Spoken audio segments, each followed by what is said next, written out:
नमस्कार दोस्तों, आप सभी का स्वागत है हमारे नए हॉरर पॉडकास्ट में। दोस्तों, आज का यह एपिसोड केशव जी की कहानी पर आधारित है। अब यह पूरी कहानी आप केशव जी की ही नजर से सुनेंगे। कहानी शुरू करने से पहले एक छोटी सी रिक्वेस्ट है। अगर आप चैनल पर नए हैं तो चैनल को सब्सक्राइब करें और हाई पॉइंट देकर अपना सपोर्ट जरूर दिखाएं। और अगर आप चाहते हैं कि वीडियो में आपका नाम लिया जाए तो कमेंट में अपना नाम और शहर जरूर लिखें। तो अब बिना समय गवाए चलिए कहानी की शुरुआत करते हैं। दोस्तों, मेरा नाम केशव है और मैं पुणे शहर का रहने वाला हूं। आज जो खौफनाक कहानी मैं आप लोगों को सुना रहा हूं वो मेरी जिंदगी के उस सच पर आधारित है जिसने मुझे अंदर तक हिला दिया। बाहर से देखने पर मेरी लाइफ बहुत साधारण लगती है। रोज ट्रांसपोर्ट कंपनी के यार्ड में जाना, ट्रक में माल लोड करना और फिर घंटों तक सुनसान सड़कों पर अकेले ड्राइव करना। बट असलियत ये है कि यह सफर कभी आसान नहीं रहा, खासकर तब जब पूरे घर की जिम्मेदारी आपके कंधों पर हो। मेरे पिता भी ट्रक ड्राइवर थे, लेकिन करीब 5 साल पहले एक भयानक सड़क हादसे में उन्होंने अपने दोनों पैर खो दिए और उसी दिन से घर चलाने की पूरी जिम्मेदारी मेरे ऊपर आ गई। माँ अक्सर बीमार रहती हैं और छोटी बहन की शादी की उम्र निकलती जा रही है। इन हालातों ने मुझे मजबूर कर दिया कि मैं दिन रात बिना रुके ट्रक चलाऊं ताकि कुछ पैसे जोड़ सकूं। उस रात भी हालात कुछ अलग नहीं थे। हफ्ते भर की थकान के बाद बस एक आखिरी डिलीवरी बची थी और मैं मन ही मन सोच रहा था कि इसे पूरा करके अगले दिन थोड़ा आराम कर लूंगा। तभी अचानक मेरी जेब में रखा फोन बजा और स्क्रीन पर कंपनी के मालिक का नाम देखकर समझ गया कि कुछ गड़बड़ है। कॉल उठाते ही उनकी आवाज में घबराहट साफ महसूस हो रही थी। उन्होंने कहा कि एक बेहद जरूरी एक्सप्रेस डिलीवरी है जिसे सुबह से पहले हर हाल में पहुंचाना होगा, वरना कंपनी को भारी नुकसान हो सकता है। मैं चुपचाप सब सुनता रहा क्योंकि मना करने की मेरे पास कोई वजह ही नहीं थी। तभी उन्होंने थोड़ी देर रुककर कहा कि रास्ता लंबा है, लेकिन अगर मैं पुराने हाईवे से होकर निकल जाऊं तो काफी वक्त बच सकता है।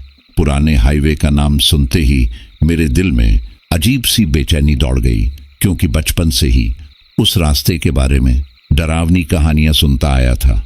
लोग कहते थे वहां अजीब हादसे होते हैं, रात में अनजान साए दिखते हैं और जो भी उस रास्ते से गुजरता है वह बिना किसी वजह डर महसूस करता है। हमारे इलाके में उस हाईवे को अशुभ और मनहूस माना जाता था, लेकिन मजबूरी इंसान से वह फैसले भी करवा देती है जिनसे उसका दिल खुद डरता है। घर की हालत और जिम्मेदारियों को याद कर मैंने हाँ कह दी। कॉल कट करने के बाद खुद को समझाता रहा कि भूत प्रेत जैसी बातें सिर्फ अफवाहें होती हैं और मैं बस अपना काम करने जा रहा हूं। लेकिन मुझे क्या पता था कि उस रात का सफर मेरी सोच, मेरे डर और मेरी जिंदगी सब कुछ बदल देने वाला था। इस दुनिया में भूत प्रेत जैसी किसी चीज पर मुझे कभी भरोसा नहीं रहा था और इसी सोच के साथ रात के ठीक 9 बजते ही मैं अपना ट्रक लेकर सफर पर निकल पड़ा। उस रात हवा में हल्की सी ठंडक घुली हुई थी और ऊपर आसमान में चांद पूरी शान से चमक रहा था। सड़क पूरी तरह सुनसान थी। चारों तरफ बस मेरा ट्रक, इंजन की आवाज और रात का गहरा सन्नाटा था।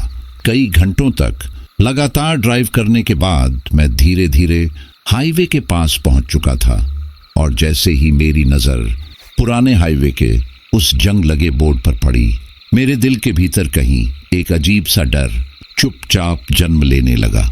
लेकिन अब पीछे हटने का कोई मतलब नहीं था। मैंने खुद को संभाला, एक गहरी सांस ली और ट्रक को उस वीरान रास्ते की ओर मोड़ दिया।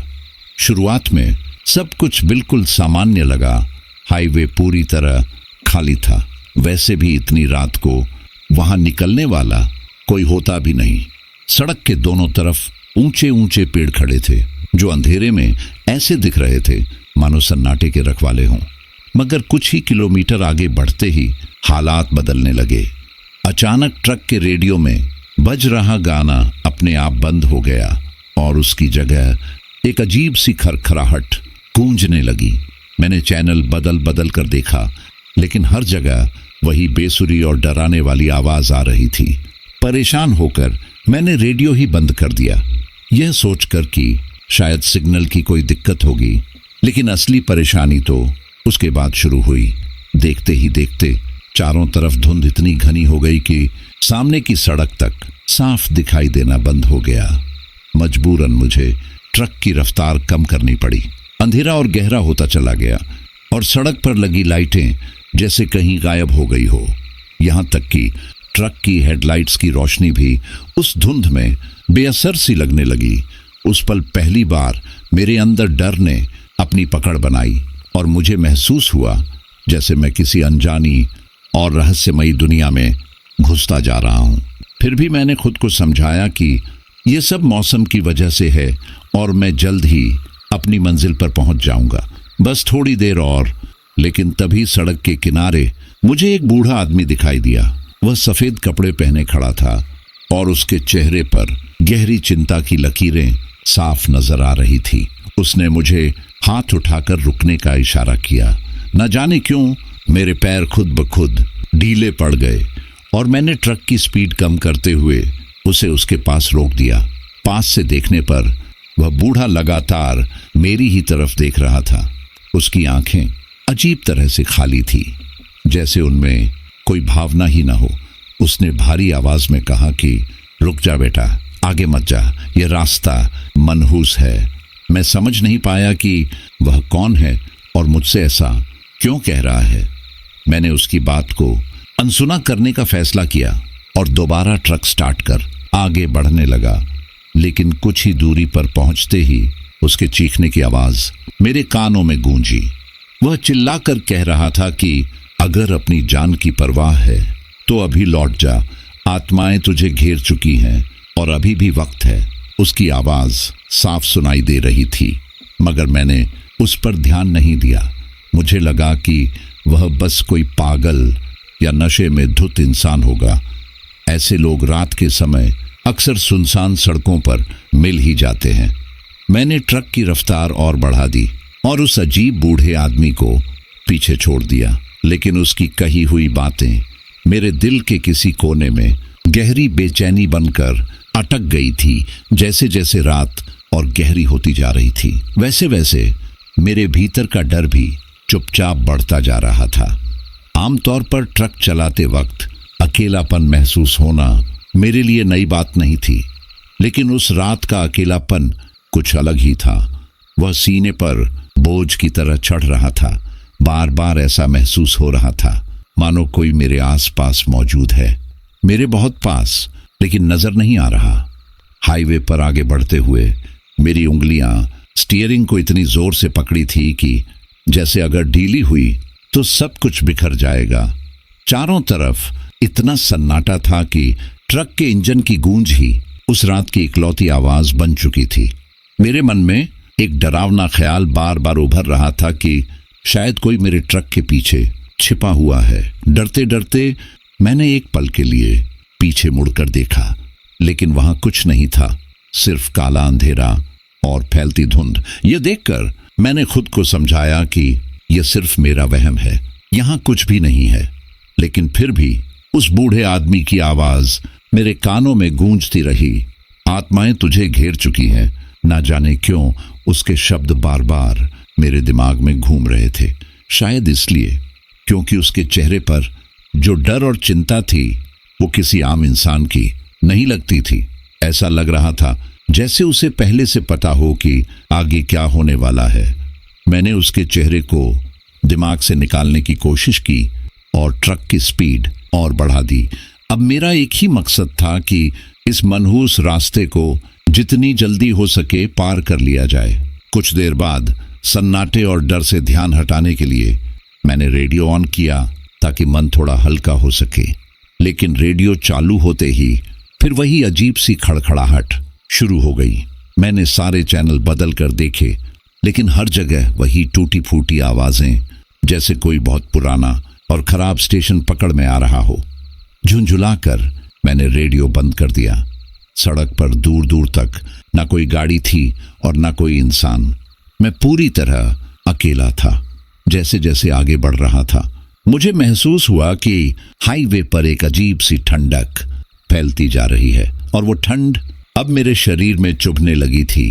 तभी अचानक मेरी नजर ट्रक के रियर व्यू मिरर पर पड़ी और मुझे अपने ट्रक के पीछे कुछ दूरी पर धुंधली सी परछाइयां हिलती डुलती दिखाई दी।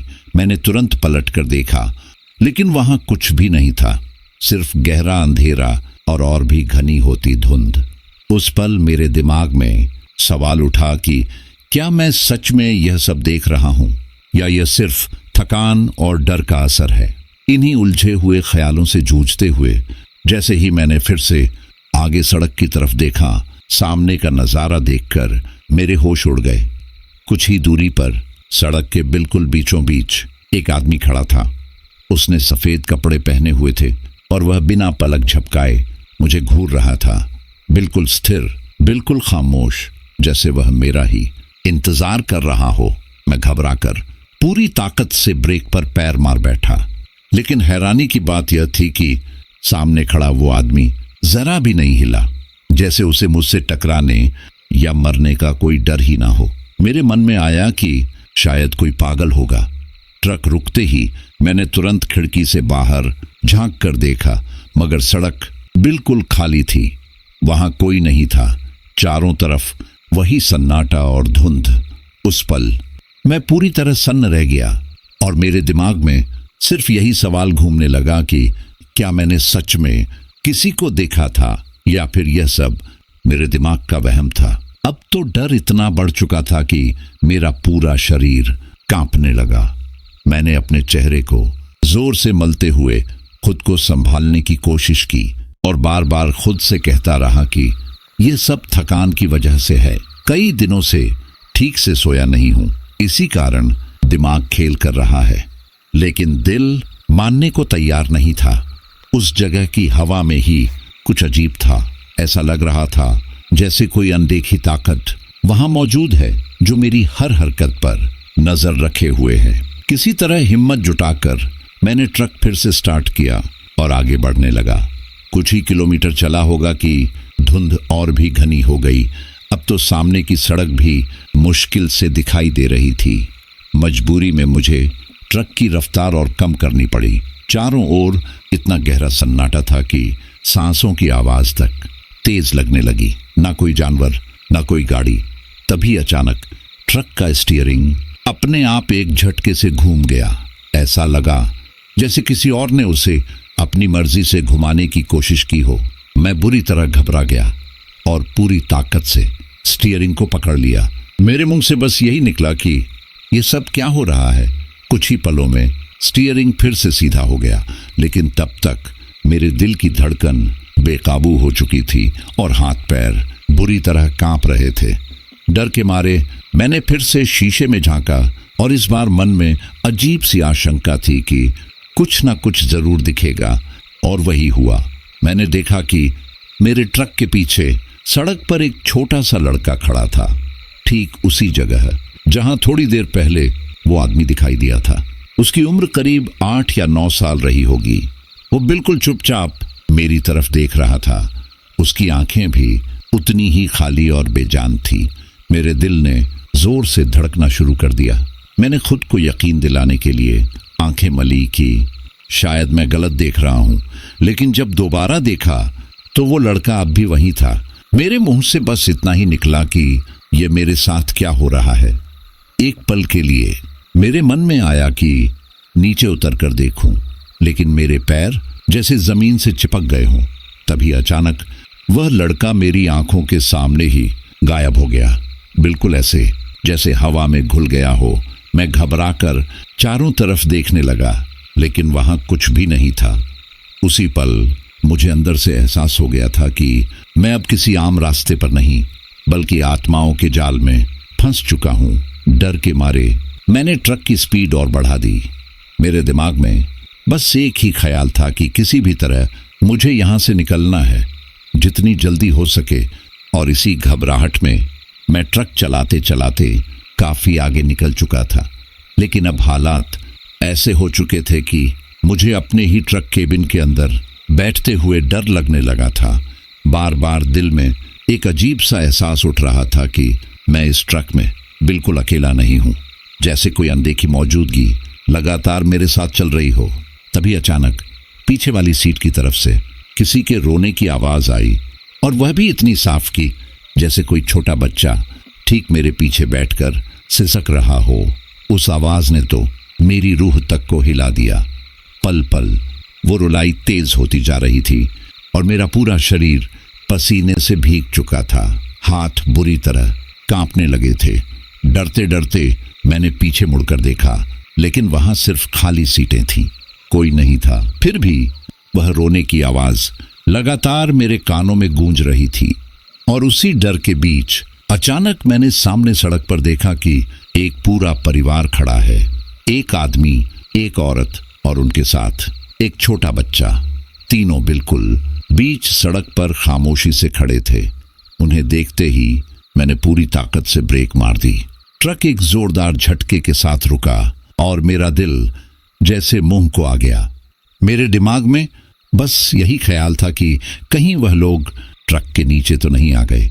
घबराकर मैं दरवाजा खोलकर बाहर कूद पड़ा और चारों तरफ देखने लगा, लेकिन वहां कोई नहीं था। ना आदमी, ना औरत, ना बच्चा। सड़क फिर से पूरी तरह खाली थी। उस पल मेरे अंदर घबराहट और डर इस हद तक बढ़ चुका था कि सांस लेना भी मुश्किल लगने लगा। तभी मुझे उस बूढ़े आदमी की चेतावनी याद आई, आत्माएं तुझे घेर चुकी हैं। और अब मुझे पूरा यकीन हो चला था कि यह हाईवे सच में श्रापित है और मैं भी अब उस श्राप का हिस्सा बन चुका हूं।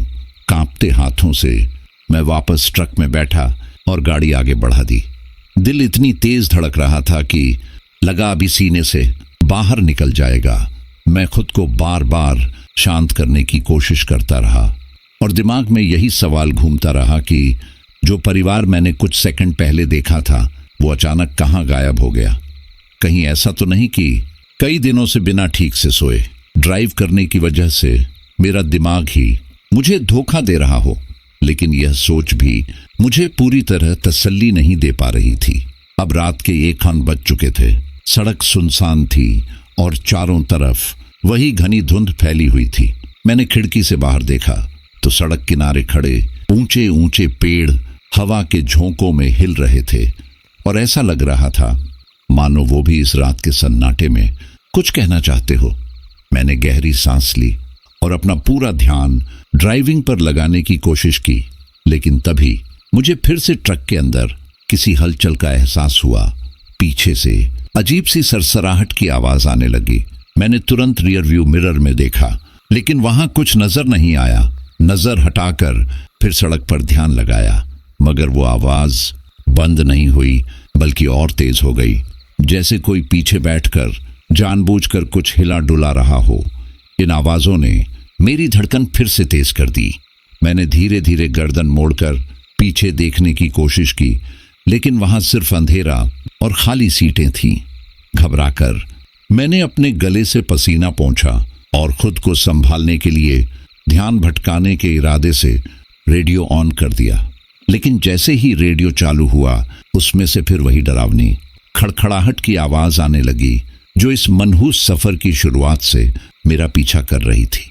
लेकिन इस बार रेडियो से सिर्फ वही खड़खड़ाहट नहीं आ रही थी, बल्कि उसके बीच बीच मुझे कुछ और भी अजीब सुनाई देने लगा, जैसे कोई बहुत धीमी आवाज में फुसफुसा रहा हो।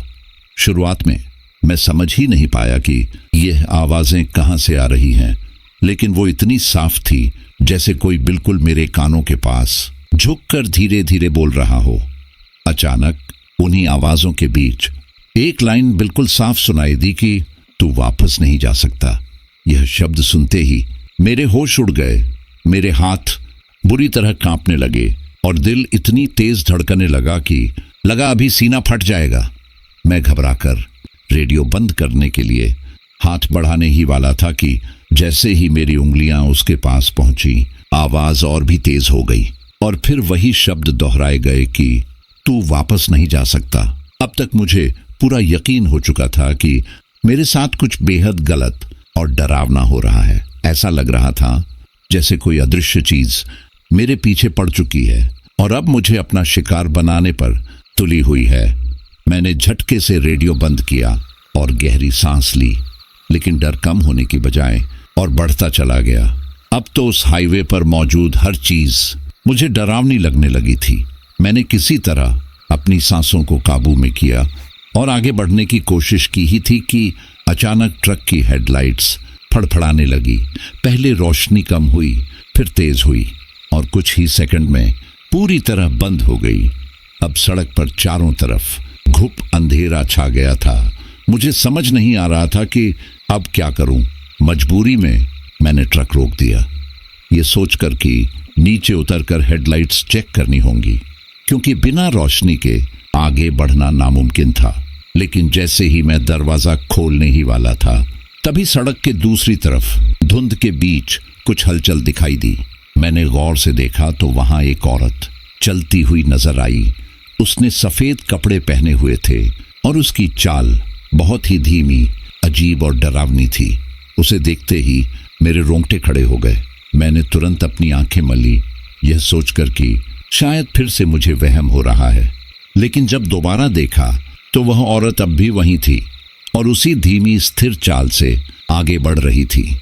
उस पल मेरी हिम्मत पूरी तरह टूट चुकी थी और मैंने ट्रक से उतरने की हिम्मत नहीं की।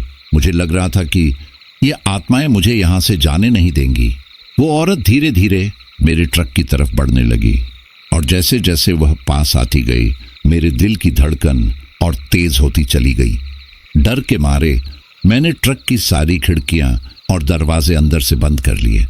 अब वो बिल्कुल ट्रक के पास आ चुकी थी और इतने करीब थी कि मैंने उसका चेहरा साफ देख लिया। उसका चेहरा एकदम सफेद था, बिल्कुल भावहीन, जैसे उसमें कोई जान ही ना हो। उसकी आंखें काली और पूरी तरह खाली थी, मानो उनमें कुछ भी नहीं बचा हो। अब वह ट्रक के ठीक बगल में खड़ी थी और मैं उसकी मौजूदगी तक महसूस कर पा रहा था। लेकिन हैरानी की बात यह थी कि वो मुझे देख ही नहीं रही थी। उसकी आंखें सीधी आगे टिकी हुई थी, जैसे मैं वहां मौजूद ही ना हूं। डर के मारे मैंने भगवान का नाम लिया और कांपते हाथों से इंजन स्टार्ट करने की कोशिश की, लेकिन ट्रक का इंजन भी जैसे जवाब दे चुका था। मैं बार बार चाबी घुमाता रहा, लेकिन ट्रक स्टार्ट नहीं हुआ और अब वो औरत बिल्कुल ट्रक के पास खड़ी थी। खिड़की से मैं साफ देख पा रहा था कि उसकी सफेद साड़ी धुंध के बीच हवा में धीरे धीरे लहरा रही थी। जब मैंने देखा कि उस अजीब औरत की उंगलियां ट्रक की खिड़की पर रेंगती हुई सरक रही है, तो मेरे अंदर एक पल में यह यकीन बैठ गया कि अब वह किसी भी वक्त मुझ पर टूट सकती है और अगर मैं एक सेकंड भी और रुका तो शायद आज की रात मेरी आखिरी हो जाएगी। डर से गला सूख चुका था, लेकिन फिर भी कांपते हाथों से मैंने दोबारा चाबी घुमाई और इस बार इंजन की भारी गूंज के साथ ट्रक चल पड़ा। उसी आवाज के साथ जैसे आसपास फैला सन्नाटा चीर गया और मैंने देखा कि वह सफेद साड़ी वाली आकृति अचानक गायब हो चुकी थी। मेरे दिमाग में बस यही सवाल था कि क्या वह सच में वहां थी या यह सब मेरे डर का खेल था। बिना वक्त गंवाए मैंने गियर लगाया और ट्रक को आगे बढ़ा दिया, क्योंकि मैं बस इस जगह से जितनी जल्दी हो सके निकल जाना चाहता था। लेकिन जैसे ही गाड़ी ने रफ्तार पकड़ी, मेरी नजर अनायास ही पीछे लगे शीशे पर गई और जो मैंने देखा उससे मेरी सांसें अटक गई। वही औरत अब ट्रक के केबिन के अंदर पीछे वाली सीट पर बैठी हुई थी और उसकी गहरी काली आंखें सीधे मुंह पर जमी हुई थी। उस पल मेरा पूरा शरीर जैसे जम गया हो, ना हाथ हिल रहे थे ना पैर। उसका चेहरा बिल्कुल साफ दिखाई दे रहा था और वह किसी इंसान का चेहरा नहीं लग रहा था। वह डरावना, विकृत और नफरत से भरा हुआ था। उसकी आंखों में साफ गुस्सा झलक रहा था और फिर उसके होंठ हिले।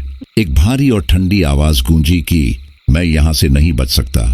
ये सुनते ही मेरे हाथ और ज्यादा कांपने लगे, लेकिन मैंने हिम्मत जुटाकर स्टीयरिंग को और कसकर पकड़ लिया और ट्रक की स्पीड बढ़ा दी। मैंने तय कर लिया था कि चाहे कुछ भी हो जाए, मैं रुकने वाला नहीं हूं। फिर भी वह औरत पीछे बैठी रही, जैसे वह मेरी मौत का सही पल आने का इंतजार कर रही हो। मुझे लग रहा था कि वह पहले मेरे डर से खेल रही है और फिर मुझे इसी ट्रक के अंदर खत्म कर देगी। डर के मारे मेरी आंखों से आंसू बहने लगे, लेकिन मैं नजरें सामने जमाए गाड़ी चलाता रहा। कुछ किलोमीटर तक यही हाल रहा और फिर जब मैंने दोबारा शीशे में देखा तो वह आकृति वहां नहीं थी। उसे गायब देखकर मेरी जान में थोड़ी जान आई और मुझे एहसास हुआ कि मैं अभी जिंदा हूं, लेकिन डर खत्म नहीं हुआ था। दिल अब भी इतनी तेज धड़क रहा था जैसे सीना चीर देगा। रात और गहरी हो चुकी थी। हाईवे पूरी तरह सुनसान था। आगे की सड़क धुंध में खोई हुई थी और किनारे खड़े पेड़ों की परछाइयां किसी डरावने साए जैसी लग रही थी। कभी कभी मुझे ऐसा महसूस होता जैसे कोई मेरे ट्रक के पीछे पीछे दौड़ रहा हो, लेकिन जब भी शीशे में देखता वहां कुछ नहीं होता। किसी तरह खुद को समझाते हुए मैंने मन ही मन कहा कि यह सब सिर्फ मेरा वहम है और मुझे बस ध्यान से गाड़ी चलाते रहना है। लेकिन कुछ ही किलोमीटर बाद सड़क के किनारे मुझे फिर कुछ अजीब नजर आया। इस बार एक आदमी खड़ा था जिसके कपड़े गंदे और अस्त व्यस्त थे। उसका चेहरा नीचे झुका हुआ था और वह वहीं एक जगह खड़ा रहा, जैसे वह काफी देर से सिर्फ मेरा ही इंतजार कर रहा हो। चलती गाड़ी से ही मैंने ट्रक की खिड़की के बाहर खड़े उस आदमी को ध्यान से देखा तो मेरी रीढ़ में सिहरन दौड़ गई। उसकी आंखें बंद थीं और उसके होंठ बिना आवाज के हिल रहे थे, जैसे वह किसी अनजान भाषा में कुछ बुदबुदा रहा हो। जैसे ही मैं उसके पास पहुंचा, उसने अचानक आंखें खोल दी और सीधा मेरी तरफ देखने लगा। उसकी आंखें देखकर मेरा दिमाग शून्य हो गया, क्योंकि उनमें पुतलियां नहीं थीं। पूरी की पूरी सफेद ऐसी आंखें मैंने अपनी जिंदगी में कभी नहीं देखी थी। घबराहट ने मुझे पूरी तरह जकड़ लिया। उसने धीरे धीरे अपने हाथ उठाए और रुकने का इशारा किया, लेकिन उसी पल मेरे अंदर से एक तेज आवाज आई कि केशव मत रुक, यह आदमी इंसान नहीं है। मैंने बिना सोचे समझे ट्रक की रफ्तार और बढ़ा दी और उसे पीछे छोड़ दिया। लेकिन कुछ ही सेकंड बाद मुझे ऐसा महसूस हुआ जैसे कोई अब भी मेरे साथ साथ चल रहा हो। जब मैंने शीशे में देखा तो मेरे पैरों तले जमीन खिसक गई। वही आदमी मेरे ट्रक के बराबर दौड़ रहा था। उसकी चाल बिल्कुल असामान्य थी, जैसे उसके पैर जमीन को छू ही नहीं रहे हो। वो हवा में फिसलता हुआ मेरे साथ चल रहा था। उसकी सफेद आंखें अब भी मुझ पर टिकी थी और तभी उसके मुंह से एक भारी खौफनाक हंसी निकलने लगी। ऐसी हंसी जिसमें इंसानियत की कोई झलक नहीं होती। डर के मारे मैंने ट्रक की स्पीड और बढ़ा दी, लेकिन वह अब भी उसी रफ्तार से मेरे साथ दौड़ रहा था। यह नामुमकिन था। कोई इंसान इस रफ्तार से नहीं दौड़ सकता। मेरे मुंह से चीख निकल गई कि हे भगवान, बस अब यह सब खत्म कर दो। एक हाथ से मैं स्टीयरिंग पकड़े हुए था और दूसरे हाथ से कांपते हुए भगवान की माला। मुझे ऐसा लग रहा था जैसे मौत खुद मेरे पीछे दौड़ रही हो। मेरे दिमाग में बस एक ही सवाल गूंज रहा था कि क्या मैं आज यहां से जिंदा निकल पाऊंगा। तभी अचानक एक भयानक ठहाके के साथ वह आदमी हवा में गायब हो गया। लेकिन राहत की सांस लेने का मौका भी नहीं मिला, क्योंकि इसके बाद जो हुआ वो उससे भी ज्यादा डरावना था। करीब 5 मिनट और ट्रक चलाने के बाद सड़क के किनारे मुझे एक छोटा बच्चा खड़ा दिखाई दिया। उसकी उम्र शायद 7 या 8 साल रही होगी। वह बिल्कुल सड़क के किनारे खड़ा था और उसके हाथ में एक लाल रंग की गेंद थी। उसका चेहरा घनी धुंध में छिपा हुआ था, इसलिए मैं उसे साफ देख नहीं पा रहा था। डर के बावजूद मैंने ट्रक को संभालते हुए उसके पास से निकालने की कोशिश की, लेकिन जैसे ही मैं उसके बराबर पहुंचा, उसने अचानक गेंद सड़क पर फेंक दी और उसके पीछे दौड़ पड़ा। मेरे मुंह से जोर की चीख निकल गई और मैंने पूरी ताकत से ब्रेक मारे। टायर घिसटते हुए रुक गए। ट्रक रुकते ही मैं घबरा कर नीचे उतरा और उस बच्चे को देखने के लिए चारों तरफ नजर दौड़ाई, लेकिन वहां कोई नहीं था, ना बच्चा ना कोई हलचल। दिल में डर समा गया कि कहीं मैंने उसे कुचल तो नहीं दिया। मैं सड़क पर इधर उधर घूमता रहा, लेकिन सड़क पूरी तरह खाली थी। तभी मेरी नजर नीचे पड़ी और वहां सिर्फ वही लाल गेंद पड़ी हुई थी, लेकिन उस बच्चे का कहीं कोई नामो निशान नहीं था। उस पल मैं बिल्कुल सुन्न खड़ा था, समझ ही नहीं पा रहा था कि दिमाग काम करे या पैर। ऐसा लग रहा था जैसे समय अचानक थम गया हो। तभी अचानक मेरे कानों में किसी के सिसकने की आवाज पड़ी और वो आवाज इतनी पास से आ रही थी कि मेरे सीने में धड़कन तेज हो गई। साफ महसूस हो रहा था कि कोई बच्चा रो रहा है। बिना सोचे समझे मैं उस आवाज की दिशा में बढ़ने लगा और कुछ कदम चलने के बाद महसूस हुआ कि वो आवाज एक बड़े पेड़ के पास से आ रही है। लेकिन जब मैं वहां पहुंचा तो सामने कोई नहीं था, सिर्फ वही रोने की आवाज थी जो हवा में तैर रही थी। तभी अचानक माहौल बदल गया। हवा एकदम बर्फ जैसी ठंडी हो गई और मेरे हाथ पैर जैसे जकड़ गए। उसी पल मेरी आंखों के सामने वही बच्चा अचानक प्रकट हो गया। अब उसकी आंखें लाल थीं, चेहरा विकृत और डरावना था और वह बिना पलक झपकाए मुझे घूर रहा था। फिर उसने भारी और गुस्से भरी आवाज में कहा कि तूने मुझे मारा था। यह शब्द सुनते ही मेरे पैरों के नीचे से जमीन खिसक गई। मैं बुरी तरह घबरा गया और जब उसने वही बात दोबारा और जोर से दोहराई तो मेरे गले से आवाज भी नहीं निकल पा रही थी। मैं कांपते हुए बस इतना पूछ पाया कि तू कौन है और ऐसा क्यों कह रहा है। लेकिन वह बच्चा चुप रहा, बस मुझे घूरता रहा। फिर उसने धीरे धीरे अपनी उंगली मेरी तरफ बढ़ाई और उसी इशारे के साथ मेरी नजर अपने ट्रक के पिछले पहिए के नीचे गई, जहां से खून की एक पतली सी लकीर सड़क पर बहती हुई दिखाई दी। तभी उसकी आवाज और तीखी हो गई और मेरे कानों में गूंजने लगी कि तूने मुझे मारा था। मेरी सांसें अटकने लगी और दिमाग पूरी तरह शून्य हो गया। मुझे समझ ही नहीं आ रहा था कि कब, कैसे और क्या हुआ। फिर अचानक वे बीच में अपनी गर्दन को अजीब तरीके से घुमाने लगा और एक डरावनी हंसी के साथ मेरी आंखों के सामने ही गायब हो गया। मैं वहीं खड़ा रह गया, कांपता हुआ, पसीने में डूबा हुआ और पूरी तरह टूटा हुआ।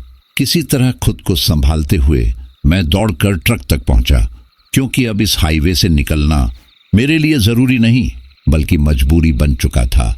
जो कुछ भी यहां हो रहा था वह मेरे काबू से बाहर था। मैंने ट्रक स्टार्ट किया और पूरी ताकत से आगे बढ़ा दिया, लेकिन उस बच्चे की आवाज अब भी मेरे कानों में गूंज रही थी कि तूने मुझे मारा था। हाथ पैर कांप रहे थे, दिल बेकाबू था और दिमाग में बस एक ही सवाल घूम रहा था कि क्या सच में मुझसे कोई गुनाह हो गया था। ट्रक की रफ्तार तो बढ़ रही थी, लेकिन मेरा मन उसी आवाज में अटका हुआ था। मैं समझ नहीं पा रहा था कि वह बच्चा कौन था और मुझ पर ऐसा आरोप क्यों लगा रहा था। बस एक बेचैनी लगातार बढ़ती जा रही थी और मैं अपनी धड़कनों को काबू में करने की कोशिश कर रहा था। लेकिन जितना मैं आगे बढ़ रहा था उतनी ही मेरे दिमाग में धुंधली यादें उभरने लगी। एक पुरानी तस्वीर, एक भूला हुआ पल जो बरसों पहले मेरी यादों में कहीं दब गया था। और धीरे धीरे मुझे वह दिन याद आने लगा जब मैं नया नया ट्रक चलाना शुरू किया था, कोई 8 या 10 साल पहले की बात। और अब वो भूला हुआ सच मेरे सामने लौटने लगा था।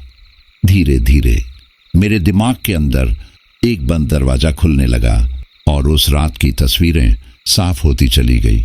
वह भी एक ठंडी रात थी, बिल्कुल आज जैसी, जब मैं नया नया ड्राइवर था और अपने मालिक की नजरों में खुद को काबिल साबित करने के लिए तय रास्ते की बजाय शॉर्टकट चुन लिया था। वही पुराना हाईवे, वही सन्नाटा और वही जल्दबाजी। घड़ी में करीब 2 या 2:30 बज रहे थे। चारों तरफ एक अजीब खामोशी फैली हुई थी और मैं वक्त से पहले डिलीवरी करने के चक्कर में जरूरत से ज्यादा तेज ट्रक चला रहा था। तभी अचानक अंधेरे के बीच एक छोटा सा साया सड़क पर भागता हुआ आया। उसके हाथ में लाल रंग की एक गेंद थी और वह सड़क के किनारे खेल रहा था। अचानक गेंद उसके हाथ से छूटकर सड़क के बीच जा गिरी और बच्चा बिना कुछ सोचे उसे उठाने दौड़ पड़ा। मुझे समझने तक का मौका नहीं मिला, ब्रेक लगाने का वक्त ही नहीं था और अगले ही पल मेरा ट्रक उससे टकरा चुका था। झटके के साथ मैंने गाड़ी रोकी और हेडलाइट की रोशनी में जो देखा उसने मेरी रूह हिला दी। बच्चा सड़क पर पड़ा था। उसकी गेंद दूर लुढ़क चुकी थी और उसका शरीर खून से सना हुआ था। उसकी आंखें खुली थीं, लेकिन उनमें कोई हरकत नहीं थी। उस वक्त सड़क पर मेरे अलावा कोई नहीं था, ना कोई गाड़ी, ना कोई इंसान। मैं नीचे उतरने ही वाला था, लेकिन उसी पल मेरे दिल और दिमाग के बीच भयानक जंग शुरू हो गई। अगर मैं रुकता तो पुलिस आती, मेरा लाइसेंस जाता, मेरी नौकरी खत्म हो जाती और घर का सहारा टूट जाता। मुझे अपने पिता का ख्याल आया, जिनकी सेहत पहले से खराब थी और पूरे घर की जिम्मेदारी मेरे कंधों पर थी। डर और स्वार्थ ने इंसानियत पर जीत हासिल कर ली। मैंने आंखें बंद कर ली, जैसे कुछ देखा ही ना हो, और कांपते हुए ट्रक की रफ्तार बढ़ाकर वहां से भाग निकला। उस रात मैंने खुद को समझा लिया कि यह सिर्फ एक हादसा था और मेरे पास कोई और रास्ता नहीं था। मैंने उस सच्चाई को अपने दिल के सबसे गहरे कोने में दबा दिया और सालों तक किसी से उसका जिक्र नहीं किया, ना परिवार से, ना दोस्तों से। लेकिन आज इतने बरसों बाद वही बच्चा मेरे सामने खड़ा था और वही शब्द मेरे कानों में गूंज रहे थे, तूने मुझे मारा था।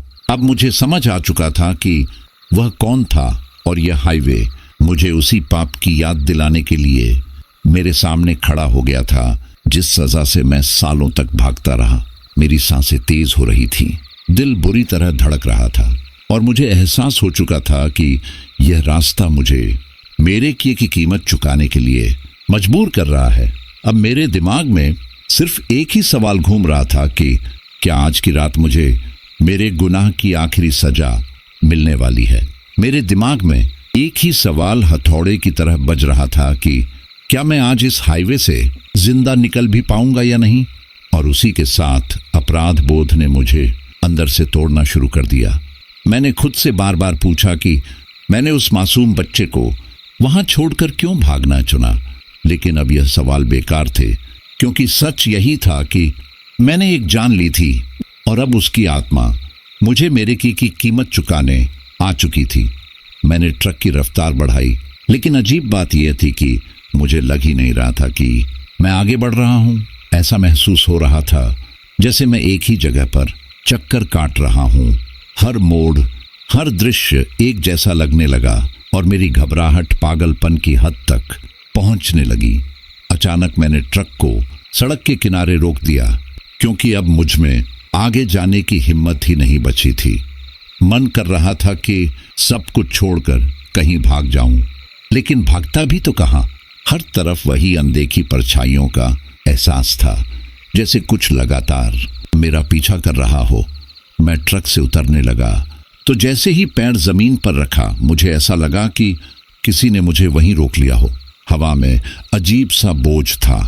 मैं चारों ओर देखने लगा, लेकिन सड़क पूरी तरह खाली थी। तभी वही आवाज फिर सुनाई दी, तूने मुझे मारा था। इस बार पहले से कहीं ज्यादा तेज और बिल्कुल मेरे पीछे से। मैं झटके से मुड़ा, लेकिन वहां कोई नहीं था।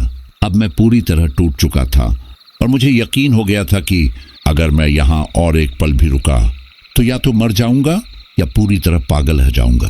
मैं भागता हुआ वापस ट्रक में घुसा और दरवाजा जोर से बंद कर लिया। कांपती आवाज में मैंने बुदबुदाकर माफी मांगी कि मैंने जानबूझकर ऐसा नहीं किया था, डर के मारे भाग गया था। लेकिन जवाब में सिर्फ सन्नाटा मिला। जैसे ही मैं सीट पर बैठा, मुझे फिर वही सरसराहट सुनाई दी, ठीक मेरी पीठ के पीछे। डरते डरते मैंने गर्दन घुमाई और तब मैंने उसे देखा। वही बच्चा, वही मासूम चेहरा जो अब डरावनी शक्ल में बदल चुका था। वो ठीक मेरे पीछे बैठा था। उसकी आंखें अंगारों की तरह लाल थी, चेहरा सूझा हुआ और विकृत था, जैसे किसी भारी चीज ने उसे कुचल दिया हो। वो बिना कुछ बोले मुझे घूर रहा था। उसकी आंखों में नफरत थी और होठों पर एक अजीब सी ठंडी मुस्कान। फिर उसने बेहद शांत लेकिन डराने वाली आवाज में कहा कि तूने मुझे मारा था। मैं चीखना चाहता था, लेकिन मेरी आवाज गले में ही अटक गई। मेरा शरीर शून्य हो चुका था, जैसे मैं हिल ही ना सकता हूं। वह धीरे धीरे मेरे और करीब आ गया, इतना करीब कि हमारे बीच बस कुछ इंच का फासला रह गया। मैं उसकी ठंडी सांसों का एहसास कर सकता था। डर से मेरी हालत खराब हो चुकी थी। मैंने दोबारा माफी मांगने की कोशिश की, लेकिन शब्द बाहर ही नहीं आए। और तभी अचानक एक जोरदार भयानक हंसी के साथ वो बच्चा हवा में गायब हो गया। उसके जाते ही मैं ट्रक में ही बैठा रह गया, कांपता हुआ, हक्का बक्का। और तब मुझे पूरी तरह समझ आ गया कि यह हाईवे मुझे मेरे अतीत के पापों से रूबरू कराने के लिए ही बना था। मैं जिस हादसे को भूलने का नाटक करता रहा, वह कभी मेरी यादों से गया ही नहीं था। वह हमेशा मेरी परछाई बनकर मेरे पीछे चलता रहा और आज आखिरकार उसने मुझे पकड़ ही लिया था। मैंने ट्रक स्टार्ट किया और आगे बढ़ने की कोशिश की, लेकिन अब हर मोड़, हर पेड़ और धुंध से भरा हर कोना मुझे उसी रात और उसी गुनाह की याद दिला रहा था। मेरे दिमाग के भीतर लगातार यही सवाल गूंज रहा था कि क्या मैं कभी उस मासूम की आत्मा से छुटकारा पा सकूंगा। लेकिन अब सच्चाई बिल्कुल साफ थी कि चाहे मैं जितना भी भागूं, मुझे अपने बीते हुए कर्मों का सामना करना ही पड़ेगा और उस बच्चे से बचना मेरे लिए नामुमकिन है। ट्रक अब इतनी तेज रफ्तार से दौड़ रहा था कि स्टीयरिंग को काबू में रखना मुश्किल होता जा रहा था। फिर भी मैंने मन ही मन ठान लिया था कि किसी भी हाल में इस मनहूस रास्ते से बाहर निकलना है। मगर अजीब बात यह थी कि जितना मैं बचने की कोशिश कर रहा था, उतना ही यह रास्ता मुझे अपने जाल में खींचता जा रहा था। ऐसा लग रहा था जैसे मैं आगे बढ़ ही नहीं रहा, बल्कि बार बार उसी जगह लौट आता हूँ।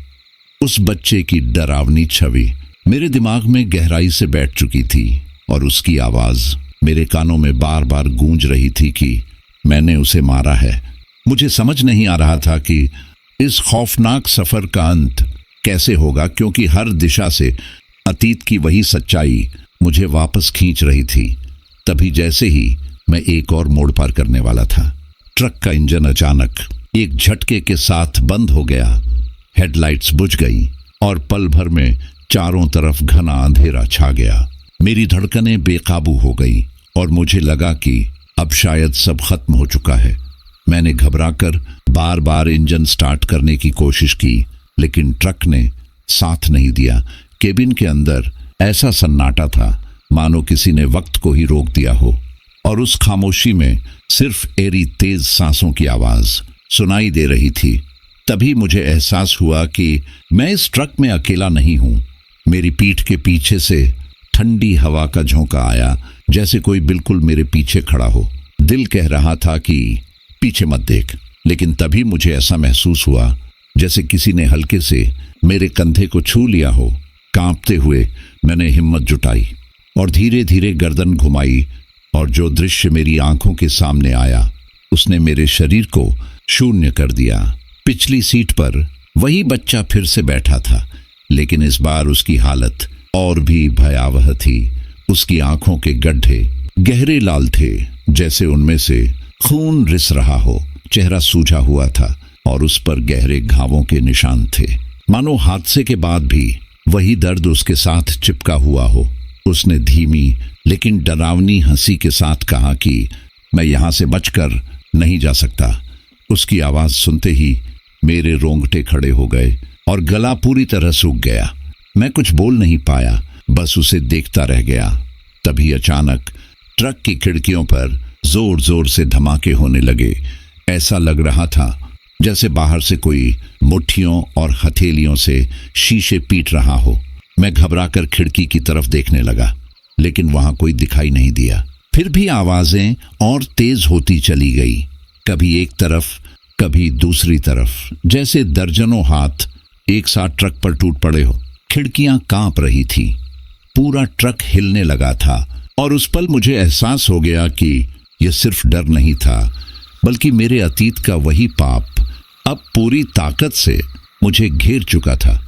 मैं पूरी तरह सुन खड़ा रह गया था, जैसे किसी ने मेरी सांसें ही रोक दी हो। हाथ पैरों में जान नहीं बची थी और दिमाग समझ ही नहीं पा रहा था कि यह सब मेरे साथ हो क्या रहा है। मैं चिल्लाना चाहता था, लेकिन मेरी आवाज मेरे गले में ही घुटकर रह गई। तभी अचानक ट्रक की छत से भी जोर जोर से धमाके होने लगे। ऐसा लग रहा था जैसे कोई ऊपर चढ़कर पागलों की तरह ट्रक को पीट रहा हो। उस पल मेरी हालत इतनी बिगड़ चुकी थी कि मुझे खुद पर यकीन नहीं हो रहा था। फिर भी किसी तरह हिम्मत जुटाकर मैंने ट्रक का दरवाज़ा खोला और बाहर कूद गया। बाहर की हवा इतनी बर्फीली थी कि सांस लेते ही सीने में चुभन होने लगी, लेकिन वो डरावनी आवाज़ें अब भी बंद नहीं हुई थी। मैंने घबराकर चारों तरफ देखा, मगर आसपास कोई भी नहीं था। फिर भी खटखटाने की गूंज लगातार मेरे कानों में पड़ रही थी। तभी अचानक मेरे पैरों के पास कुछ अजीब सी हलचल महसूस हुई। मैंने नीचे देखा और जो दृश्य मेरी आंखों के सामने आया उसने मेरी रूह तक को हिला दिया। सड़क पर खून की एक पतली धार बह रही थी जो धीरे धीरे फैलती जा रही थी और कुछ ही पलों में मेरे जूतों को छूने लगी। मैं डर के मारे चीख पड़ा और पीछे हटना चाहा, लेकिन मेरे पैर जैसे जमीन में गड़ गए हों। खून का बहाव तेज होता गया और मुझे ऐसा लगने लगा जैसे वो मुझे चारों तरफ से घेर रहा हो। मुझे कहीं भागने का रास्ता ही नहीं मिल रहा था। तभी अचानक मेरी आंखों के सामने वही डरावना बच्चा फिर से प्रकट हो गया और उसने गुस्से से कहा कि मैंने उसे मारा था और अब वो मुझसे बदला लेने आया है। लेकिन वो मुझे एक झटके में नहीं मारेगा, बल्कि खेल खेल में तड़पा तड़पा कर मेरी जान लेगा। उसकी आवाज़ इतनी तेज और गूंजदार थी कि मैंने अपने कान ढक लिए, लेकिन फिर भी मेरे सिर के अंदर एक ही शब्द गूंजता रहा, बदला बदला बदला। सड़क पर फैला खून अब मेरे घुटनों तक पहुंच चुका था और मेरा शरीर पूरी तरह जकड़ चुका था। तभी वह बच्चा मेरे ठीक सामने आकर खड़ा हो गया। उसका चेहरा खून से लथपथ था, आंखें अंगारों की तरह लाल थीं और उसका शरीर जमीन से कुछ इंच ऊपर तैर रहा था। वो धीरे धीरे मेरी ओर करीब आया और उसकी आंखें मेरी आंखों से जा मिली। मैं चाहकर भी नजरें नहीं हटा पा रहा था। फिर उसने अपना हाथ उठाया और मेरी गर्दन की ओर बढ़ाया। मैंने पीछे हटने की कोशिश की, लेकिन मेरे पैर जैसे जमीन में धंस चुके थे। उसकी उंगलियां बर्फ से भी ज्यादा ठंडी थी और उन्होंने मेरी गर्दन को कसकर पकड़ लिया। मेरी सांसें उखड़ने लगी, आंखों के सामने अंधेरा छाने लगा और किसी तरह मैंने फुसफुसाकर माफी मांगी, लेकिन उसकी आंखों में दया की कोई झलक नहीं थी। उसने अपनी पकड़ और कस दी। मुझे लगा अब मेरी जान निकल जाएगी। शरीर ने काम करना बंद कर दिया था। तभी अचानक सब कुछ थम गया। वो बच्चा एक पल में गायब हो गया और जाते जाते बस इतना कह गया कि वो फिर आएगा। अगले ही पल उसने मुझे जोर से धक्का दिया और मैं सड़क पर गिर पड़ा। उसकी पकड़ हट चुकी थी, लेकिन मेरी सांसें अब भी तेज चल रही थी। पूरा शरीर कांप रहा था और मैं समझ चुका था कि यह डर अब यहीं खत्म होने वाला नहीं है। मैं किसी तरह अपने अंदर बची खुची ताकत समेटकर लड़खड़ाते हुए खड़ा हुआ और पूरी जान लगाकर ट्रक की ओर दौड़ा। हैरानी की बात यह थी कि ट्रक अब भी वहीं खड़ा था और उस पर हो रही खटखटाहट पूरी तरह गायब हो चुकी थी। मैंने बिना एक पल गंवाए दरवाजा खोला और अंदर घुस गया। केबिन के भीतर अजीब सी शांति थी, लेकिन मेरा शरीर अब भी डर से कांप रहा था। दिल इतनी जोर से धड़क रहा था कि कानों में उसकी आवाज गूंज रही थी। किसी तरह मैंने इंजन स्टार्ट किया और ट्रक को धीरे धीरे आगे बढ़ाया, मगर अब मेरे दिमाग में एक बात शीशे की तरह साफ हो चुकी थी कि मैं इस रास्ते से जितना भी भागूं, यह हाईवे मुझे मेरे अतीत से भागने नहीं देगा। जैसे ही ट्रक ने थोड़ी रफ्तार पकड़ी, मुझे सामने फिर वही धुंधली परछाइयां दिखाई देने लगी और मैं समझ गया कि यह रास्ता मेरे गुनाहों का हिसाब ले बिना मुझे छोड़ने वाला नहीं है। मैंने आंखें बंद कर मन ही मन भगवान से गिड़गिड़ाकर प्रार्थना की कि जो भी हो, बस मुझे इस खौफनाक सफर से बाहर निकाल दो। लेकिन उसी पल मन में यह सवाल भी उठ रहा था कि क्या मैं सच में यहां से बच पाऊंगा या यही मेरी आखिरी यात्रा साबित होगी। रास्ता खत्म होने का नाम ही नहीं ले रहा था। हर मोड़, हर पेड़, हर पत्थर एक सा दिख रहा था, जैसे मैं किसी भंवर में फंस गया हूं जो मुझे बार बार उसी जगह घुमा रहा हो। जितना मैं निकलने की कोशिश करता, उतना ही यह हाईवे मुझे अपनी गिरफ्त में कसता जा रहा था। ट्रक के अंदर भी माहौल बेहद भारी लग रहा था। ऐसा महसूस हो रहा था कि कोई अदृश्य निगाह मेरी हर हरकत पर नजर रखे हुए हैं। बार बार ऐसा लगता कि कोई पीछे की सीट पर बैठा है, और जब मैं शीशे में देखता तो दिल दहल जाता, लेकिन पलट कर देखने पर वहां कुछ नहीं होता। मेरी आंखों के सामने बार बार वही बच्चा और उसकी खून से सनी लाल आंखें घूम रही थी। तभी अचानक सड़क के किनारे मुझे कुछ लोग खड़े दिखाई दिए। उनके चेहरे धुंध में छिपे हुए थे, लेकिन उनके शरीर अजीब तरह से झुके हुए थे, जैसे किसी भारी बोझ ने उन्हें दबा रखा हो। इस सुनसान हाईवे पर इतनी रात को उन्हें देखकर मैं चौंक गया। फिर भी दिल के किसी कोने में थोड़ी राहत महसूस हुई कि शायद अब मदद मिल जाएगी। मैंने ट्रक की रफ्तार कम की और उन्हें गौर से देखने लगा। वे लोग एक सी चाल में धीरे धीरे मेरी तरफ बढ़ने लगे। उनकी चाल में कोई मानवीय सहजता नहीं थी, बल्कि ऐसा लग रहा था जैसे कोई मशीन या कठपुतलियां हो जिन्हें एक ही गति में चलने का आदेश दिया गया हो। उनके चेहरे अब भी साफ नजर नहीं आ रहे थे, लेकिन उनकी आंखें चमक रही थी, काली और गहरी। यह देखकर मेरे मुंह से अपने आप निकल पड़ा कि क्या ये सब भी आत्माएं हैं? वे लोग अब मेरे बहुत करीब आ चुके थे, जैसे मुझे रोकना चाहते हो। डर के मारे मैंने ट्रक की स्पीड बढ़ाई और उनके बीच से निकलने की कोशिश की, लेकिन जैसे ही मैं उनके पास से गुजरा, उनमें से एक ने ट्रक के दरवाजे पर जोर से थपकी दी, जिससे पूरा ट्रक हिल गया।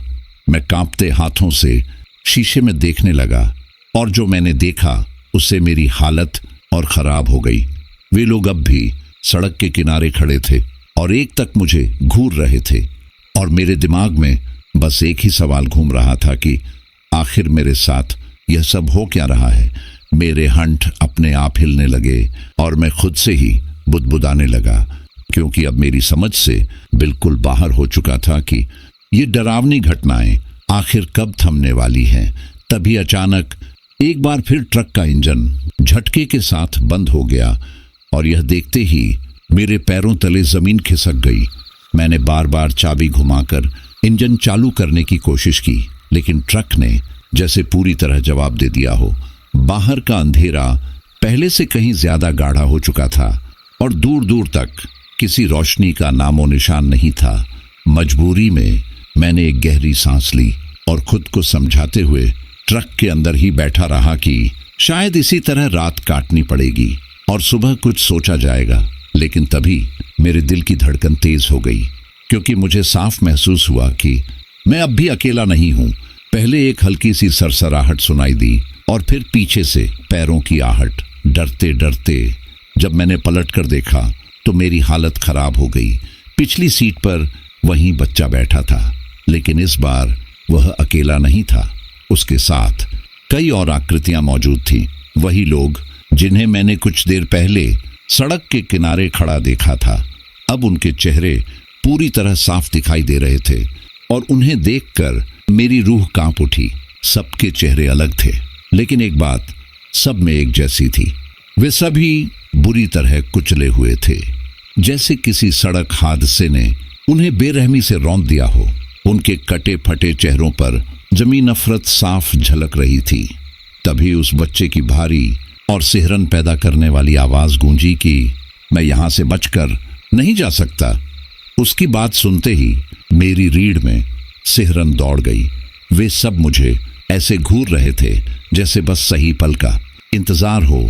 किसी तरह हिम्मत जुटाकर मैंने कांपती आवाज में पूछा कि क्या वे मुझसे बदला लेना चाहते हैं, लेकिन जवाब में सिर्फ वही ठंडी नफरत भरी निगाहें मिली। अगले ही पल वे सब धीरे धीरे मेरी ओर बढ़ने लगे। डर के मारे मैंने झट से चाबी घुमाई और इस बार किस्मत से इंजन चल पड़ा। बिना एक पल गवाए मैंने ट्रक को पूरी रफ्तार से आगे बढ़ा दिया, लेकिन राहत ज्यादा देर टिक नहीं पाई, क्योंकि शीशे में मैंने देखा कि वे सब अब भी मेरे पीछे थे।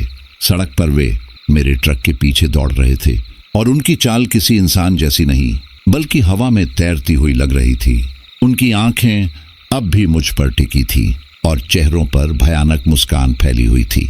मैंने भगवान का नाम लिया और जितनी ताकत बची थी उससे ट्रक को और तेज चलाने लगा। लेकिन जितनी तेजी से मैं भाग रहा था वे भी उतनी ही तेजी से मेरे पीछे आ रहे थे। उस पल मैं पूरी तरह टूट चुका था और मुझे समझ आ गया था कि इन आत्माओं से बच पाना नामुमकिन है। वे मुझे छोड़ने नहीं वाली थी और मैं उनके जाल में बुरी तरह फंस चुका था।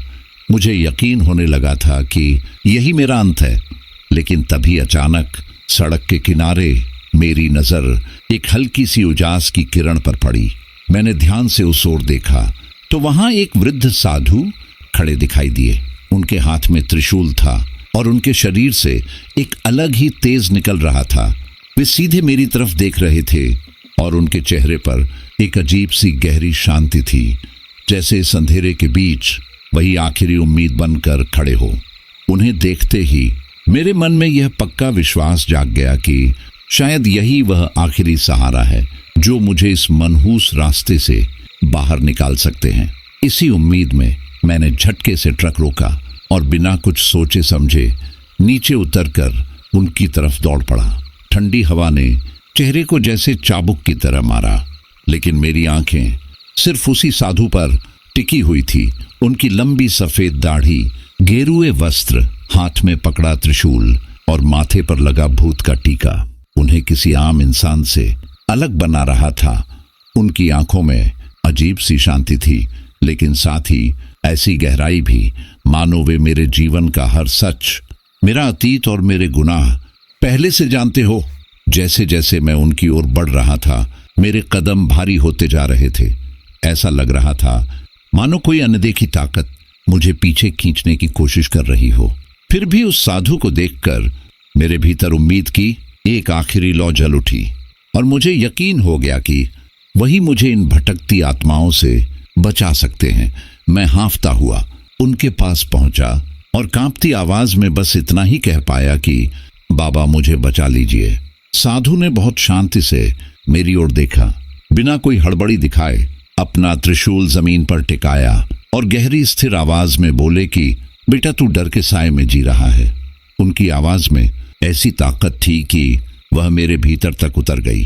मैंने सिर हिलाया और टूटी हुई आवाज में बताने लगा कि कैसे भूत आत्माएं मेरा पीछा कर रही हैं और कैसे सालों पहले मेरे हाथों एक बच्चा मेरी ट्रक के नीचे आ गया था। इतना कहते ही मेरे शब्द बिखर गए और आंखों से आंसू बहने लगे। मैं खुद को संभाल नहीं पाया और उनके पैरों में गिर पड़ा। रोते हुए सच स्वीकार किया कि मैंने उस बच्चे को मरते हुए छोड़ दिया था और अब उसकी आत्मा मुझे चैन से जीने नहीं दे रही। साधु ने मुझे देखा, गहरी सांस ली और कहा कि तेरे कर्मों की छाया आज तक तेरा पीछा कर रही है और उससे भागना संभव नहीं। अतीत से नजरें चुराकर कोई आगे नहीं बढ़ सकता और सच्चाई से मुंह मोड़ने वाला कभी मुक्त नहीं होता। इतना कहकर उन्होंने अपना त्रिशूल उठाया और जोर से जमीन पर मारा। उसी क्षण मुझे महसूस हुआ कि हवा का बोझ हल्का हो गया है। ठंडक कुछ कम होने लगी और चारों ओर फैली धुंध धीरे धीरे छंटने लगी। फिर भी मेरे भीतर ये एहसास बना रहा कि वे आत्माएं अब भी आसपास मौजूद हैं। साधु ने गंभीर स्वर में कहा कि यह आत्माएं तुझे इसलिए घेरे हुए हैं क्योंकि तूने कभी अपने अपराध को दिल से स्वीकार नहीं किया। फिर उन्होंने साफ शब्दों में कहा कि बच्चे से टकराना एक हादसा था, लेकिन उससे भी बड़ा अपराध यह था कि तू उसे मरता हुआ छोड़कर भाग गया। तूने सच से मुंह मोड़ा और सोचा कि समय के साथ सब खत्म हो जाएगा, लेकिन जिस आत्मा को तूने तड़पता छोड़ा वह तब तक तुझे चैन से नहीं जीने देगी जब तक तू अपने कर्मों का प्रायश्चित नहीं करता। उनकी बातें मेरे भीतर किसी हथौड़े की तरह लगी और मुझे पहली बार समझ आया कि जिस घटना से मैं सालों से भागता रहा वही मेरी जिंदगी का सबसे बड़ा बोझ बन चुकी थी। साधु ने मेरी आंखों में देखते हुए आखिर में कहा कि अब भी रास्ता बचा है, लेकिन उसके लिए तुझे अपने डर से नहीं बल्कि अपने पाप से लड़ना होगा।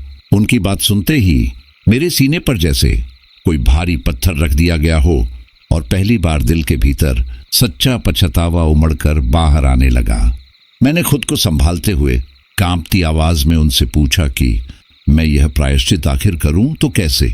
तब उन्होंने बहुत शांति से मेरे कंधे पर हाथ रखा और बोले कि मुझे उसी जगह लौटना होगा जहां मैंने उस मासूम बच्चे की जान ली थी, क्योंकि उसी जगह उसकी आत्मा अब भी मेरा इंतजार कर रही है। मुझे वहीं जाकर उसके सामने खड़े होकर अपनी गलती स्वीकार करनी होगी और दिल से उससे माफी मांगनी होगी। तभी यह भटकती आत्माएं मुझे छोड़ेंगी। उनकी यह बात सुनते ही मेरे दिल की धड़कन बेकाबू हो गई, क्योंकि उस जगह पर वापस जाने का ख्याल ही मुझे अंदर तक डरा रहा था। उस हादसे की भयानक तस्वीरें फिर से आंखों के सामने तैरने लगी और मेरे भीतर जाने की हिम्मत नहीं बची थी। लेकिन यह भी सच था कि अब मेरे पास भागने का कोई रास्ता नहीं था। मैंने गहरी सांस ली, सिर झुकाया और भारी मन से कहा कि मैं वहां जाऊंगा और अपने किए की माफी मांगूंगा। यह सुनते ही साधु ने आंखें बंद कर लीं और धीमी आवाज में कुछ बुदबुदाने लगे, जैसे कोई मंत्र पढ़ रहे हो। फिर उन्होंने अपने पास से एक छोटी सी माला निकाली और मेरे हाथ में देते हुए कहा कि जब डर हावी होने लगे तो इसे थाम लेना, ये मुझे साहस देगी। लेकिन उन्होंने चेतावनी भी दी कि माफी दिल से होनी चाहिए, वरना आत्माएं मुझे वहीं खत्म कर देंगी। मैंने कांपते हाथों से वह माला ली और उनकी तरफ देखा। उनके चेहरे पर वही गहरी शांति थी, जैसे उन्हें भरोसा हो कि अब मैं सही रास्ते पर चल पड़ा हूं। उन्होंने मुझे आशीर्वाद देते हुए कहा कि जाओ, अपने पाप का प्रायश्चित करो और उस बच्चे की आत्मा को शांति दो। मैं कृतज्ञता से उनकी ओर देखता हुआ वापस ट्रक की तरफ लौटा, लेकिन इस बार मेरे कदमों में डर के साथ एक अजीब सी मजबूती भी थी, क्योंकि अब मैं उस सच्चाई का सामना करने जा रहा था जिससे मैं सालों से भागता आ रहा था। ट्रक में बैठते ही मैंने माला को कसकर पकड़ लिया और इंजन स्टार्ट कर उस दिशा में गाड़ी मोड़ दी जहां वह भयानक हादसा हुआ था। रास्ते भर मेरा मन खुद से लड़ता रहा। बार बार ख्याल आता रहा कि वहां पहुंचकर क्या होगा। क्या वह आत्मा मुझे माफ करेगी या फिर मेरी जान ले लेगी। लेकिन अब पीछे हटने का कोई विकल्प नहीं था। मुझे उस बच्चे की आत्मा के सामने सच स्वीकार करना ही था। रास्ता लंबा लग रहा था, लेकिन मैंने अपनी पूरी चेतना उस माला और साधु के शब्दों पर टिका दी थी कि सच्चे दिल से माफी मांगनी है। जैसे जैसे मैं उस जगह के करीब पहुंच रहा था, मेरी सांसें तेज होती जा रही थी और दिल फिर से जोर जोर से धड़कने लगा था। मगर इस बार डर के साथ एक दृढ़ निश्चय भी था। मैंने खुद से वादा किया कि चाहे कुछ भी हो जाए, मैं इस बार भागूंगा नहीं। और कुछ ही किलोमीटर आगे बढ़ने के बाद मुझे वह जगह साफ दिखाई देने लगी जहां वर्षों पहले मेरी एक गलती ने एक मासूम जिंदगी छीन ली थी। मैंने ट्रक की रफ्तार कम करते हुए उसे सड़क के एकदम किनारे रोक दिया और इंजन बंद कर दिया। चारों तरफ अब भी घना अंधेरा पसरा हुआ था और साधु बाबा की दी हुई माला मैंने मुट्ठी में कसकर जकड़ रखी थी, क्योंकि अब मेरे सामने भागने का कोई रास्ता नहीं था। मुझे सीधे अपने अतीत के सबसे भयावह सच का सामना करना था। मेरे पैर कांप रहे थे, लेकिन इस बार डर के साथ एक अजीब सी स्वीकृति भी थी। मैं ट्रक से नीचे उतरा और सुनसान सड़क पर खड़ा हो गया।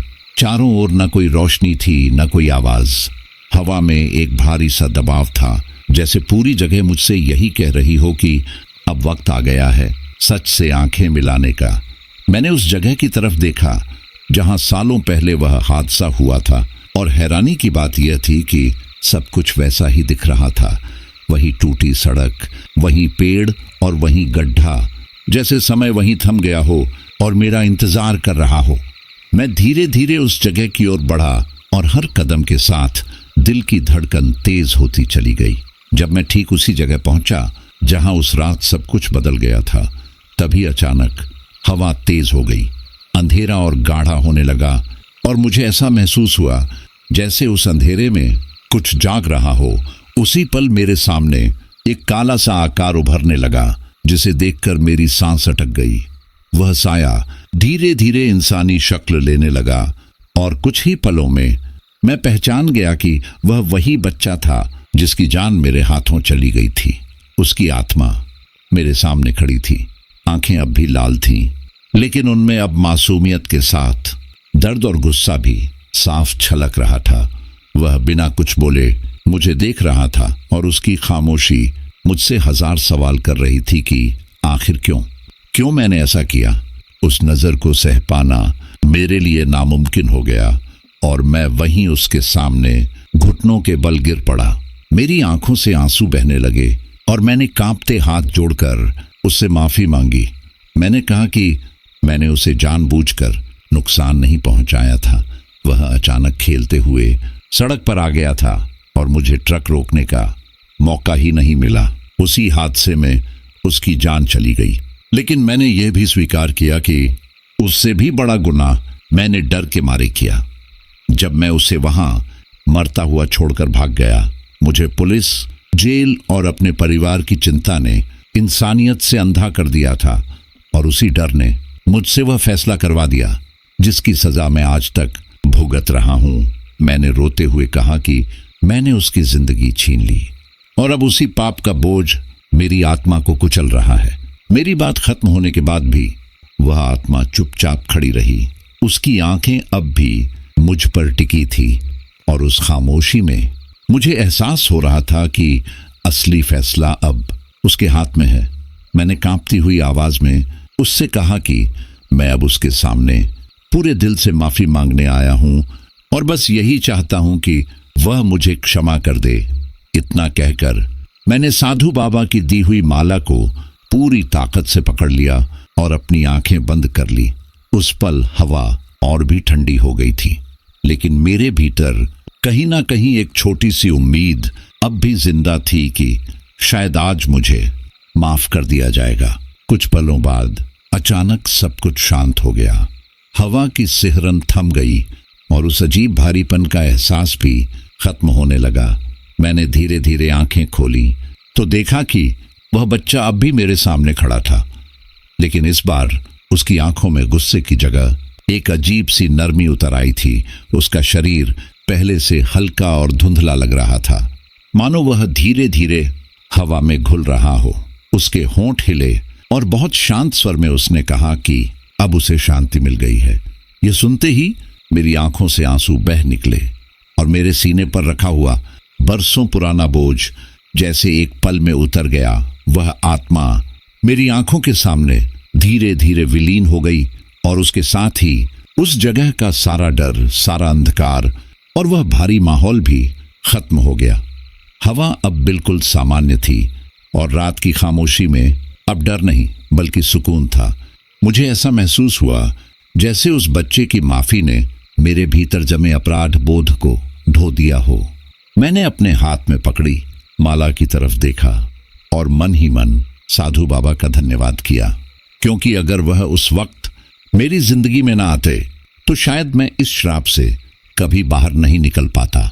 मैं धीरे से खड़ा हुआ, अपने आंसू पोंछे और हल्के कदमों से ट्रक की बढ़ा बढ़ा। इस बार मेरे पैरों में डर नहीं बल्कि एक अजीब सा हल्कापन था, जैसे मैं किसी पुराने बंधन से आजाद हो गया हूं।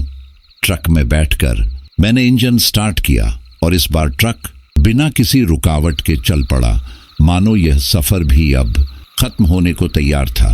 मैंने ट्रक को मोड़ा और वापस हाईवे की तरफ बढ़ने लगा। रास्ता बिल्कुल साफ था, न कोई धुंध, न कोई परछाई, न कोई अजीब आवाज, सिर्फ शांत और गहरी रात। लेकिन इस बार उस सन्नाटे में डर नहीं था बल्कि एक गहरी शांति थी। जैसे जैसे मैं आगे बढ़ता गया मेरा दिल भी हल्का होता चला गया। मैंने राहत की एक लंबी सांस ली और महसूस किया कि मेरी जिंदगी का सबसे भारी बोझ अब मेरे मन से उतर चुका है। मुझे पता था कि मैंने अतीत में बहुत बड़ी गलती की थी, लेकिन उस आत्मा की माफी ने मुझे बदल दिया था। अब मैं इस हाईवे से जिंदा बाहर निकल रहा था, लेकिन पहले जैसा इंसान नहीं बल्कि एक ऐसा इंसान जो अपने पाप को स्वीकार कर चुका था। जब ट्रक शहर की रोशनी वाली सड़कों पर पहुंचा तो मुझे ऐसा लगा जैसे मैं किसी नई दुनिया में आ गया हूं। पिछले कुछ घंटों की भयावह घटनाओं के मुकाबले यह शांति किसी वरदान से कम नहीं थी। भले ही मेरे दिमाग में वह हादसा, वह बच्चा और वह डरावना सफर अभी भी घूम रहा था, लेकिन अब उन यादों में डर नहीं बल्कि राहत थी, क्योंकि उस आत्मा ने मुझे माफ कर दिया था और उसी माफी के साथ मेरा मन भी आजाद हो चुका था। ट्रक की हर गड़गड़ाहट के साथ मेरे भीतर का बोझ और हल्का होता जा रहा था और हर बीतता पल मुझे उस डरावनी रात से और दूर ले जा रहा था। यह अजीब था, लेकिन सच था कि इतने भयानक सफर के बाद भी मैं खुद को पहले से कहीं ज्यादा हल्का और शांत महसूस कर रहा था, जैसे मेरे दिल से बरसों से दबा हुआ एक बहुत बड़ा पत्थर आखिरकार हटा दिया गया हो। तो दोस्तों, आपको हमारी यह कहानी कैसी लगी? अगर आप ऐसी और दिलचस्प कहानियां सुनना चाहते हैं तो हमारे चैनल को सब्सक्राइब करना बिल्कुल न भूलें।